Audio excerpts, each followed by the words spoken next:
क्या आपने कभी सोचा है कि इंडिया की हिस्ट्री में कितनी ऐसी कहानियां छिपी हैं जिन्हें हम कभी सुन ही नहीं पाए? ऐसी स्टोरीज जो हमारे सामने होती हुई भी गायब कर दी गई।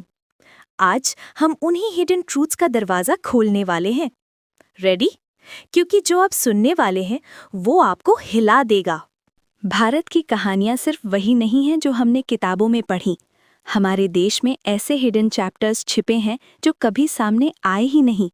आज हम देखने वाले हैं इंडिया की रियल हिडन फाइल्स, स्टोरीज जो सच में माइंड ब्लोइंग है। तैयार रहो क्योंकि ये जर्नी सिंपल नहीं होने वाली। कुछ पुराने रिकॉर्ड्स बताते हैं कि ब्रिटिश एरा में कई डॉक्यूमेंट्स जानबूझकर सील कर दिए गए। इन फाइल्स में सीक्रेट अलायंसेस, कोवर्ट रिबेलियंस और ऐसे अनसंग हीरोज की कहानियां थीं जिन्हें दुनिया कभी जान ही नहीं पाई। ये फॉरगॉटन पेजेस आज भी एक साइलेंट असर छोड़ते हैं और यही इन्हें इतना पावरफुल बनाता है। इंडिपेंडेंट इंडिया में भी कई केसेस ऐसे थे जो पूरी तरह सामने नहीं आ पाए। एक हाई प्रोफाइल डिसअपीयरेंस ने इन्वेस्टिगेटर्स को सालों तक उलझा कर रखा। एविडेंस मिलता रहा, क्लूज सामने आते रहे, लेकिन किसी इनविजिबल फोर्स की वजह से इन्वेस्टिगेशन हमेशा अधूरी रह गए। ऐसा लगता था जैसे कोई सच को दुनिया से छुपा रहा था। इंडिया की कोवर्ट वर्ल्ड सबसे फैसिनेटिंग है।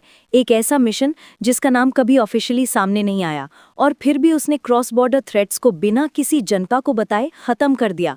एजेंट्स ने काम पूरा किया, फाइल्स बंद हो गई और ये पूरी स्टोरी सिर्फ कुछ चंद लोगों की यादों में रह गई। ये सिर्फ एक झलक थी इंडिया की उन कहानियों की जो अंधेरे में छिपी रहीं। हर सील्ड फाइल के पीछे एक इंसान था, हर अनसॉल्व्ड केस में एक दर्द था और हर सीक्रेट ऑपरेशन में कुछ हीरोज थे जिनका नाम कभी सामने नहीं आया। अगर आप सच का सामना करने की हिम्मत रखते हो तो ये सीरीज आपके लिए है, क्योंकि यहाँ हम सिर्फ स्टोरीज नहीं सुनाते, हम उन आवाज़ों को जगाते हैं जिन्हें सालों से दबाया गया। नेक्स्ट एपिसोड में मिलते हैं एक और हिडन ट्रूथ के साथ।